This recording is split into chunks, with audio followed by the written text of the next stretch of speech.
সালের ৭ই ফেব্রুয়ারি জেলে যাওয়ার আগের দিন খালেদা জিয়া এক সংবাদ সম্মেলনে বলেছিলেন, কম বয়সে স্বামীকে হারিয়েছি, দেশের জন্য তিনি জীবন দিয়েছেন, কারাগারে থাকতে আমার মাকে হারিয়েছি, অফিসে অবরুদ্ধ থাকা অবস্থায় আমার ছোট সন্তানকে হারিয়েছি, বড় সন্তান দূর দেশে চিকিৎসাধীন, আমার স্বজনহীন জীবনে দেশবাসী আমার স্বজন, আমি যেমন থাকি যেখানেই থাকি যতক্ষণ বেঁচে থাকবো দেশবাসীকে ছেড়ে যাব না। তিনি কথা রেখেছেন।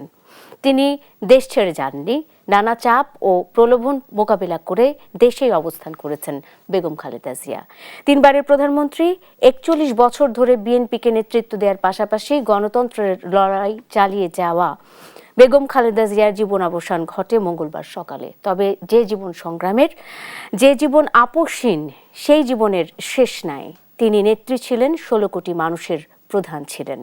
সবাইকে স্বাগত জানাচ্ছি RIL অ্যাঙ্গেল চ্যানেল স্কয়ার বার নিবেদিত দেশ সম্প্রতিকে।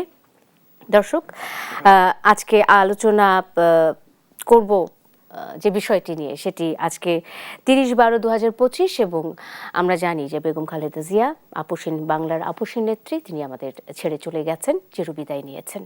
এই বিষয়টি নিয়ে আসলে বছরের শেষে এসে কথা বলতে হবে, এটা সত্যি কষ্টকর। তারপরও বিদায় খালেদা জিয়া নামেই আজকের শিরোনাম রেখেছে এবং এই আলোচনায় আমার সাথে আজকে যুক্ত হয়েছেন আজিজুল বারী হেলাল, তথ্য বিষয়ক সম্পাদক বিএনপি, তিনি যুক্ত হয়েছেন আমার সাথে।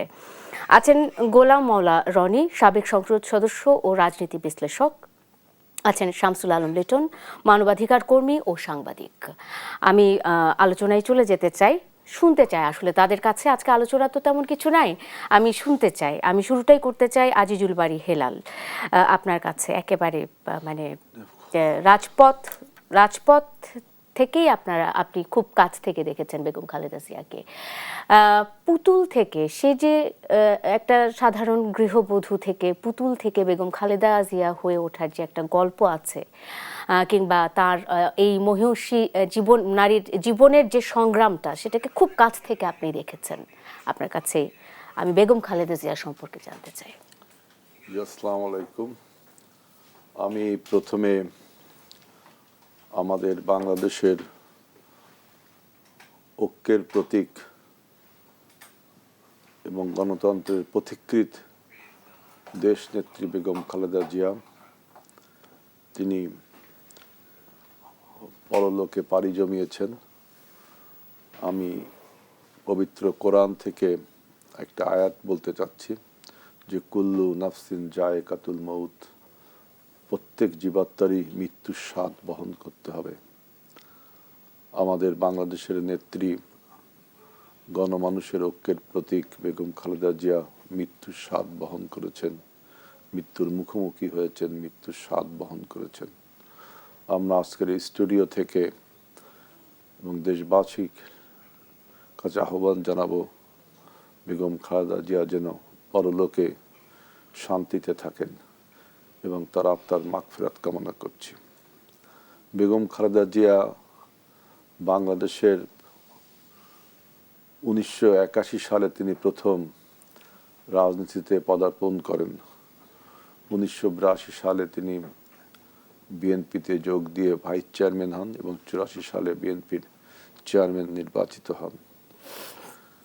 তিনি এমন এক সময় বিএনপির নেতৃত্বে আসেন, তখন বাংলাদেশের রাজনীতির ইতিহাস পর্বে কতগুলো রাজনৈতিক ট্র্যাজেডি হয়।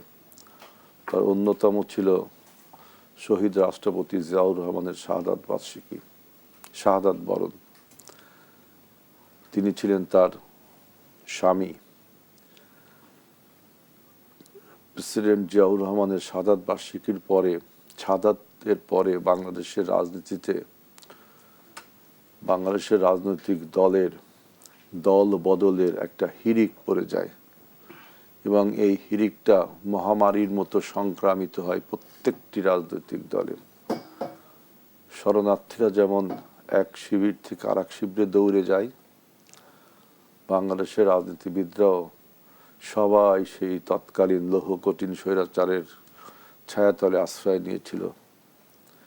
কিন্তু ঠিক সেই মুহূর্তে বেগম খালেদা জিয়া বাংলাদেশের জনগণের সমস্ত কণ্ঠকে নিজের কণ্ঠে ধারণ করেছিলেন এবং উচ্চকিত স্লোগানে স্লোগানে রাজপথে জনগণকে নেতৃত্ব দিয়ে তিনি সেই লৌহকটির স্বৈরাচারকে পদত্যাগে বাধ্য করে বাংলাদেশের গণতন্ত্রকে পুনঃপ্রতিষ্ঠা করেছিলেন। এবং তিনি যখন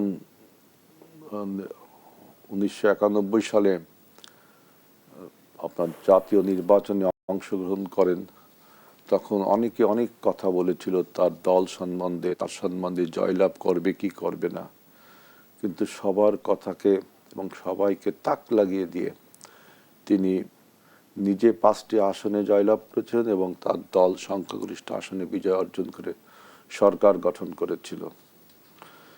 এবং বেগম খালেদা জিয়া সেই সময় সরকারে এসে তিনি বাংলাদেশের কিন্তু প্রেসিডেন্ট তিনি হতে পারতেন, কারণ তখন আপনার প্রেসিডেন্সিয়াল ফর্ম অফ গভর্নমেন্ট ছিল, কিন্তু জনগণ পার্লামেন্টের অপর সদস্যদের আলোচনার প্রেক্ষিতে তিনি বাংলাদেশকে আবারও পার্লামেন্টারি শাসন ব্যবস্থায় ফিরিয়ে আনলেন এবং পার্লামেন্টারি শাসন ব্যবস্থায় ফিরিয়ে এনে তিনি বিশেষ করে আমাদের দেশে তখনও আমাদের দেশের জনসংখ্যা দিক দিকে নারীর সংখ্যা সবচেয়ে বেশি ছিল।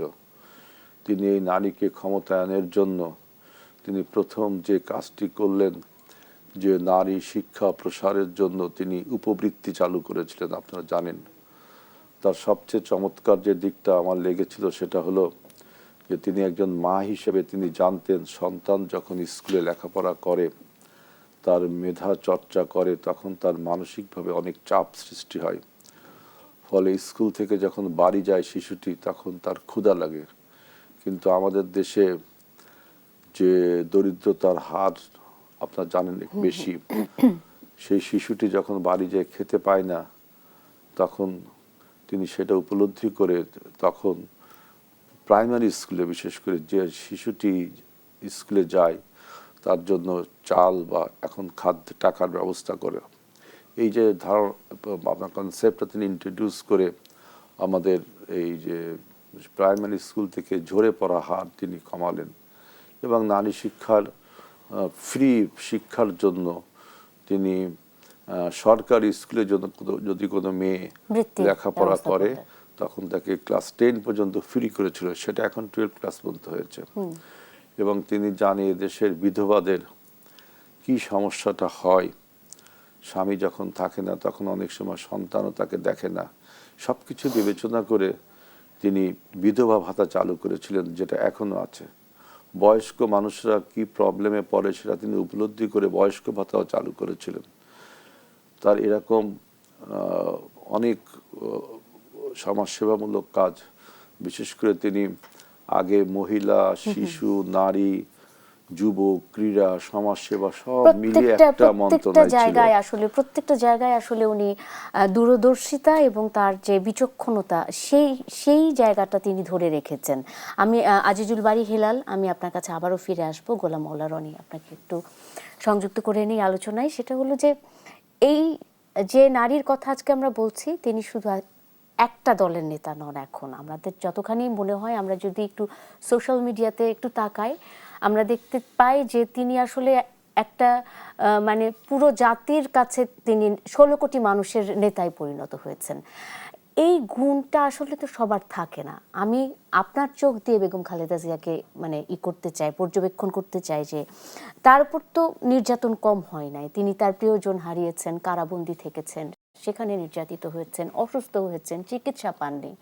তারপরও প্রতিশোধমূলক কোনো একটি বাক্য আমরা কখনো তার বক্তব্যে কিন্তু শুনতে পাইনি।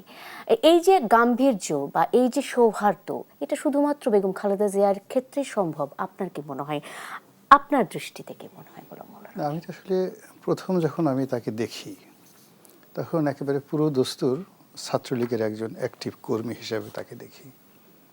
তো আমাদের দেশে যে রাজনৈতিক সংস্কৃতি, সেক্ষেত্রে যে যে দল করে সেই দলের নেতা নেত্রী তার কাছে অতিশয় প্রিয় এবং শ্রদ্ধাভাজন, আর প্রতিপক্ষ তাদের ব্যাপারে এক ধরনের নেতিবাচক ধ্যান ধারণা, চিন্তা চেতনা থাকে। এটা হলো আমাদের দেশের একটা ট্র্যাডিশন। তো সেই ট্র্যাডিশনের জায়গা থেকে আমি যখন বেগম জিয়াকে প্রথম দেখি, দেখার পরে আমার কাছে মনে হয়েছে যে তিনি শ্রদ্ধা করার মতো দূর থেকে। যখন সাংবাদিক হিসেবে কাছাকাছি গিয়েছি, তখন মনে হয়েছে তিনি শ্রদ্ধা করার মতো, তাকে সমীহ করা যায়। তার একটা অনন্য ব্যক্তিত্ব রয়েছে, সেই ব্যক্তিত্বের একটা মাধুর্যতা রয়েছে। তার হাঁটা চলা, কথাবার্তা, ড্রেস কোড, এবং আমি খুব ঘনিষ্ঠভাবে তাকে সেই ৮৬ সনের আগে ৮৪ থেকে আমি তাকে দেখে আসছি, আর যে সাংবাদিক হিসেবে তাকে দেখে আসছি ৮৬ সন থেকে। তো মৃদুভাষী ছিলেন, যতটুকু বলতেন টু দ্য পয়েন্টে কথা বলতেন। তার হাঁটা চলা, কথাবার্তা, খাদ্য গ্রহণ, এমনকি তার যারা সহকর্মী তাদের সঙ্গে তার যে ভাব বিনিময়, সব কিছুর মধ্যে একটা ন্যাচারাল লিডারশিপ কোয়ালিটি কাজ করতো। মানে প্রকৃতি তাকে নেতা বানিয়ে দিয়েছে। আপনি জানেন যে প্রকৃতির কতগুলো নিয়ম আছে। প্রকৃতির মানুষকে যে গুণাবলীগুলো দিয়েছে, সেই গুণাবলীর মধ্যে সবচেয়ে এক্সট্রিম এবং সবচেয়ে হাইয়েস্ট কোয়ালিটি হলো দ্য পলিটিক্যাল লিডারশিপ, যেটি ইন জেনারেল সাধারণত ১০০ জনের মধ্যে একজনের থাকে। আর আরেকটু যদি সুপার কোয়ালিটি ধরেন, সেখানে হাজারে একজন। আর একেবারে এক্সট্রা অর্ডিনারি কোয়ালিটি যদি ধরেন, লি কুয়ানের যে সূত্র আছে লিডারশিপ কোয়ালিটি, সে অনুযায়ী 1 in a million। তা আমাদের দেশে নারী নেতৃত্বের ক্ষেত্রে যারা অগ্রগামী হয়েছেন, তারা কেবল 1 in a million নন। যারাই ধরুন একজন নীলা মিত্র কিংবা বেগম খালেদা জিয়া, যারা ইতিহাস সৃষ্টি করেছেন, এদের জন্ম হয় শতাব্দী পরে। সমাজ এবং রাষ্ট্র তাদেরকে ধারণ করে যুগ যুগ ধরে। তো এখন বেগম জিয়া তার যে কর্মময় জীবনের সমাপ্তি ঘটালেন, আজকের এই দিনটিতে আপনি যদি দেখেন যে বাংলার আকাশ কাঁদছে, দ্য স্কাই ইজ ক্রাইং। প্রতিটি মানুষের মন খারাপ। তারা হয়তো বিএনপি করে না, কোনো রাজনীতিই করে না, কিন্তু একেবারে সাধারণ মানুষ, মন খারাপ, ভীষণ রকম মন খারাপ। শহর, এই যে এত ব্যস্ত শহর, কেমন যেন একটা ঢিলে ঢালা ভাব। এটা একটা মানুষের যখন তার প্রাকৃতিক গুণাবলী, তার যে লিডারশিপ কোয়ালিটি এবং তার কর্ম, এই তিনটির মধ্যে সমন্বয় ঘটাতে পারে, তখনই মানুষের কর্মের সঙ্গে প্রকৃতির যোগ হয়ে যায়। ধরুন উনি এই আজকের দিনে মারা গেলেন, এটা তো বর্ষাকালে মরতে পারতেন, তাহলে আজকের এই প্রকৃতির এই জিনিসটা, এই আবরণটা পাওয়া যেত না। তিনি এই যে আজকের দিনে মারা গেলেন, তিনি যদি 2 বছর আগে মারা যেতেন, তাহলে ধরুন আরেকজন জনপ্রিয় ব্যক্তি দেলোয়ার হোসেন সাঈদী সাহেব মারা গেছেন, তো জনগণ কিন্তু সাড়া দিতে পারেনি। কিন্তু কি হলো, তিনি এমন একটা সময় প্রকৃতি তাকে এই পৃথিবী থেকে তুলে নিলেন যখন বিএনপির জন্য একটা শুভ সময়। এরপরে চিন্তা করুন যে তার মৃত্যুর পূর্বক্ষণে তিনি যখন অসুস্থ ছিলেন, তার প্রিয়জন, পরিবারের লোকজন অবাধে তার কাছে আসতে পেরেছে। আমরা একটা ইতিহাস পড়েছি যে সব ভালো তার, শেষ ভালো যার। তো একটা মানুষ সারা জীবন অনেক কাজ করলো, কিন্তু জীবন সামনে এসে তার সারা জীবনের সমস্ত অর্জন পণ্ড করে দিল। বেগম জিয়ার এই যে মৃত্যু, তার এই মৃত্যুকে দেখে মনে হচ্ছে যে রাজনীতিকে বা তার কর্মকে তিনি কখনো ব্যবসা হিসেবে নেননি। নেভার যে তিনি পলিটিক্সটাকে অ্যাজ এ বিজনেস হিসেবে ব্যবহার করেননি। তার এই যে এখন এই সময়টা তিনি আমরা যে আলোচনা করছি, এই আলোচনার যে গাম্ভীর্যতা এবং তাকে নিয়ে আমাদের যে অনুভূতি, এটা মনে হচ্ছে সাস্টেনেবল।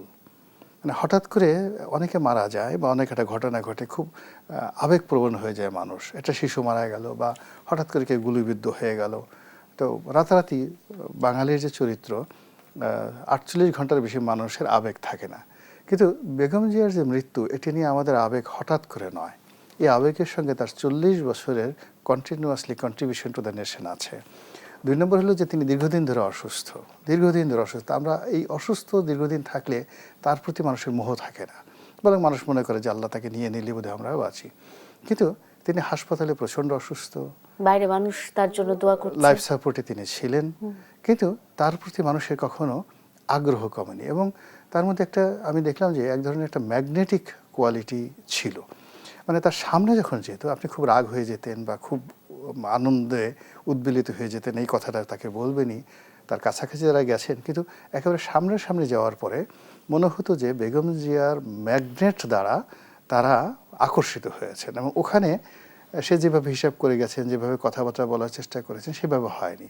আমি যেমন সর্বশেষ যে তার যে ভিডিও ফুটেজটা দেখলাম, তিনি যে সেনাবাহিনীর যে অনুষ্ঠানটাতে গিয়েছেন, সেখানে দেখলাম যে যখন ডক্টর মোহাম্মদ ইউনূসের সঙ্গে কথা হচ্ছিল, তো ডক্টর মোহাম্মদ ইউনূস তো এক্সট্রিম লেভেলের পার্সোনালিটি সম্পন্ন, ওই বিশ্বের অনেক রাজা বাদশাহদের সঙ্গে তিনি এক টেবিলে গায়ে হাত দিয়ে কথা বলেন। কিন্তু যখন দুজন কথা বলছিলেন, আমার কাছে মনে হলো যে doctor Mohammad Yunus was bound to comply his regards, respect, ওই তার সম্মানের সম্মানটা সাথে বোঝা যাচ্ছিল। হ্যাঁ, বোঝা যাচ্ছিল। এরপরে যে আমাদের যে তরুণ প্রজন্মের যারা সার্জিস, মাহফুজ, তারা গেলেন, তো তার সামনে যাওয়ার পরে ওই যে তিনি হুইল চেয়ারে বসে আছেন, আমার কাছে মনে হচ্ছিল যে ওরা তো এই গত 15 মাস ধরে তারা মানে অ্যাজ ইট ইজ বিপ্লবের নায়ক হিসেবে তাদের যে আর্ট অ্যান্ড অ্যাটিটিউড সব কিছু দেখে মনে হয় তারা এক একজন চে গুয়েভারা, তারা এক একজন ফিদেল ক্যাস্ট্রো। দুনিয়ার কোনো মানুষকে পাত্তা দেওয়া, সম্মান দেওয়া তাদের কাছে নাই। কিন্তু যখনই বেগম জিয়ার সামনে তারা গেলেন, অবস্থা দৃষ্টি মনে হলো তারা সবাই শিশু হয়ে গেছেন, মাথাটা নুয়ে, শরীরটা বাঁকা করে। আজকে নাহিদ ইসলামও বলেছেন যে হ্যাঁ, আসলে 5 আগস্ট পরবর্তী সময়ে বেগম খালেদা জিয়া বাংলাদেশের অভিভাবকের দায়িত্বে ছিলেন। ওটা তো ধরেন থিওরিটিক্যাল, কিন্তু সামনে নাহিদ বা শহীদুল মাহফুজ তারা তার সঙ্গে যে আচরণ করেছে, মনে হয়েছে যে একটা প্রাকৃতিক যে চৌম্বক শক্তি, নেতৃত্বের যে চৌম্বক শক্তি, the magnetic power of leadership, সেখানে তারা আত্মসমর্পণ করেছে বা কানেক্টেড হয়েছে। তো এরকম একজন মহিষী রমণী আমাদের জাতীয় নেতৃত্বে ছিলেন। আমরা হয়তো এখন বুঝতে পারছি না, হয়তো আরও অনেক পরে যখন ইতিহাস লেখা হবে, তখন তার মেকআপ, তার গেট আপ, তার ড্রেস কোড, তার ব্যক্তিত্ব, তার হাসি, তার কথা, তার আচরণ, তার কমিউনিকেশন। এবং আরেকটা কথা না বললেই নয়, রাজনীতিবিদদের আমাদের বাংলাদেশের ইতিহাসে অনেক মানুষ আসছে গেছে, কিন্তু একজন মানুষ সম্পর্কে আমরা অতীতে বলেছি যে তিনি কথা দিয়ে কথা রাখেন, এবং যখনই কথা দিয়েছেন সেই কথার অন্যথা তার জীবনে হয়নি। তিনি হোসেন শহীদ সোহরাওয়ার্দী। যদি হোসেন শহীদ সোহরাওয়ার্দীর এই গুণাবলীটি বিএনপির নেত্রী বেগম খালেদা জিয়ার সঙ্গে তুলনা করা হয়, তারও ঘনিষ্ঠজন যেটা সাক্ষ্য দেন যে উনি যদি কারোর সাথে সম্পর্ক করতেন, কাউকে কোনো কথা দিতেন, কাউকে স্নেহ করতেন, ভালোবাসতেন, এটা উনি একেবারে শেষ সময় পর্যন্ত রক্ষা করতেন। তার কথা মানে এটা ছিল একটা দলিল। একটা বিরতির সময় হয়েছে, বিরতির পর এসে আমি শামসুল আলম লিটনকে যুক্ত করব আলোচনায়। একটা বিরতি নেই দর্শক, একটা বিরতি নেই। RIL অ্যাঙ্গেল চ্যানেল স্কয়ার বার নিবেদিত দেশ সম্প্রতিকে ফিরছি, এক্ষুনি সঙ্গে থাকুন। বিরতির পর স্বাগত আরেকবার, দেখছেন RIL অ্যাঙ্গেল চ্যানেল স্কয়ার বার নিবেদিত দেশ সম্প্রতিকে। আমি সোনিয়া হক আপনাদের সাথে আছি। বিদায় খালেদা জিয়া, এই প্রসঙ্গে কথা বলছি। আমি চলে যেতে চাই শামসুল আলম লিটন আপনার কাছে। আমরা যে মহিষী নারীর কথা বলছি বা যার কথা বলছি, আপসহীন নেত্রীর কথা বলছি, যার নামের সামনে আমরা এই আপসহীন বিশেষণটি মানে তৈরি করেছি। এটি নেতৃত্ব আসলে সহজে একদিনে তৈরি হয়নি। আপসহীন নেত্রী মানে আমরা যেটা দিয়ে শুরু করেছিলাম যে জীবনটা সংগ্রামের বা যে জীবনটা আসলে আপসহীন, সে জীবনের নশ্বর এই পৃথিবীতে তার যদি মৃত্যু হয়, তিনি কি আসলে আমাদেরকে ছেড়ে চলে গেছেন? মানে এটা কি আসলে মৃত্যু হয়েছে বলে মনে হয়? শুধু রূপান্তর হয়, প্রস্থান হয়। অবশ্যই আমি যেটি বলতে চাই, আসলে উনি আজকে যে তার মৃত্যু এবং ওনার রুহের মাগফিরাত কামনা করছি, এবং ওনার একমাত্র সন্তান, যেহেতু পুরো পরিবার 3 জনই চলে গেছেন, তিনি এখন দল এবং দেশের যে রাজনৈতিক দায়িত্ব সেটি নিয়ে এই সময়, এই বিশেষ মাত্র কয়েকদিন পর, অনেক দিন পরে জাতীয় নির্বাচন হবে।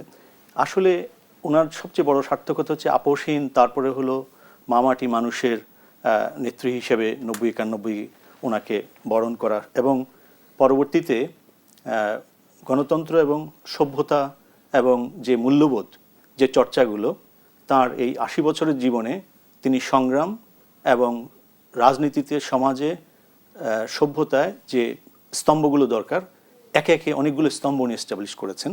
আমি সেটি পরে বলছি। কিন্তু শুধু আপসহীনতা নয়, শুধু আপসহীনতা তো উনি 90তেই করেছেন, এবং ওনার জন্ম না হলে আজকে পর্যন্ত হয়তো আমাদের স্বৈরাচার এরশাদের ফলো আপ হিসেবে তার কোনো নাতিপুতি দেশ চালাতো।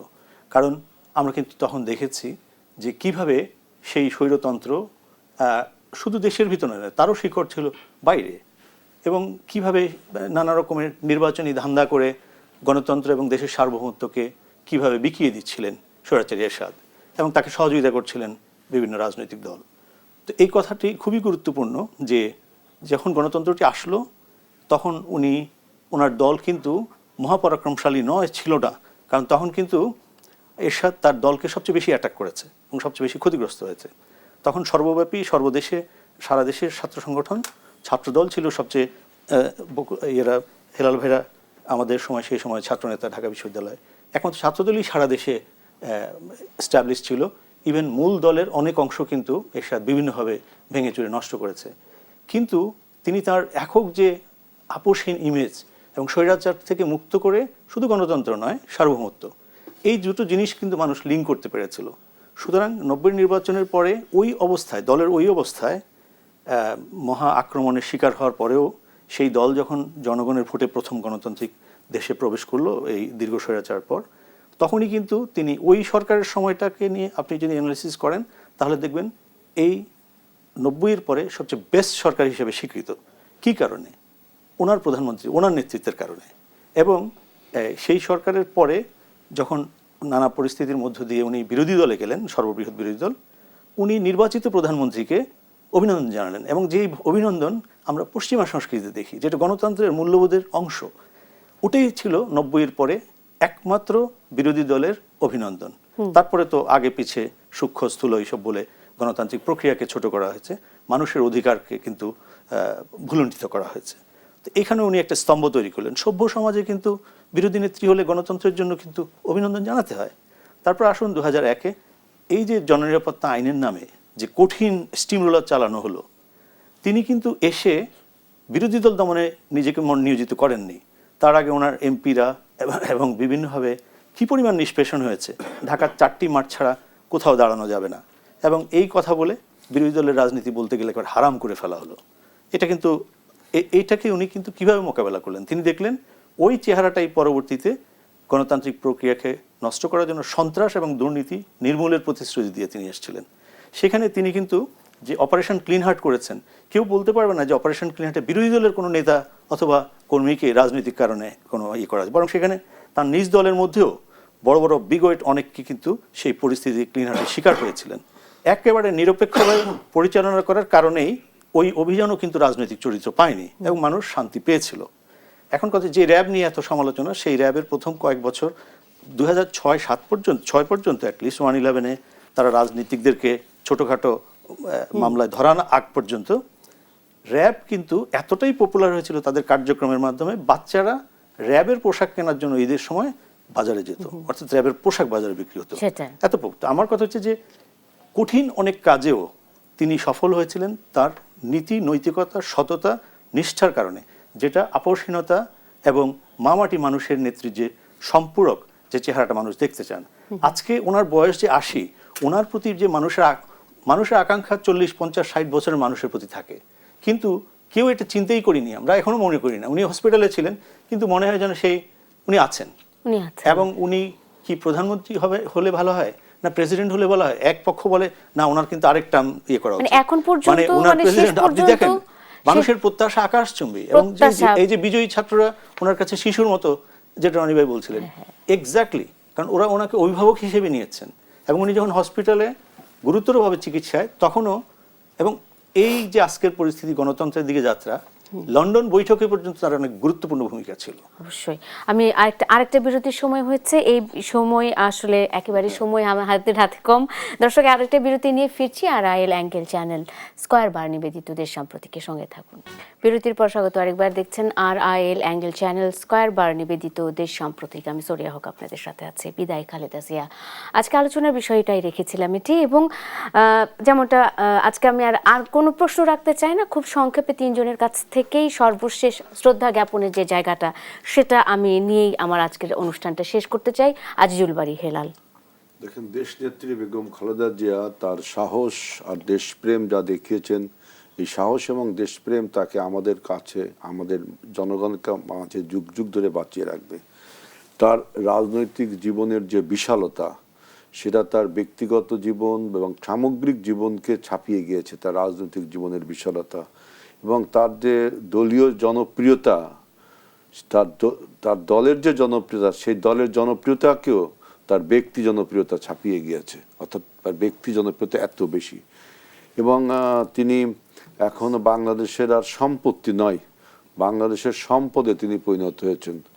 তার এই যে জনপ্রিয়তা এবং তার যে সাহস, তার যে দেশপ্রেম, তার যে রাজনৈতিক জীবনের বিশালতা এবং তার হৃদয়ের যে বিশালতা, দেখেন প্রফেসর আসিফ নজরুল তাকে জিজ্ঞেস করেছিল যে আপনার কি রাগ হয় না যে আপনার উপরে এই ফ্যাসিবাদ এত অত্যাচার করেছে?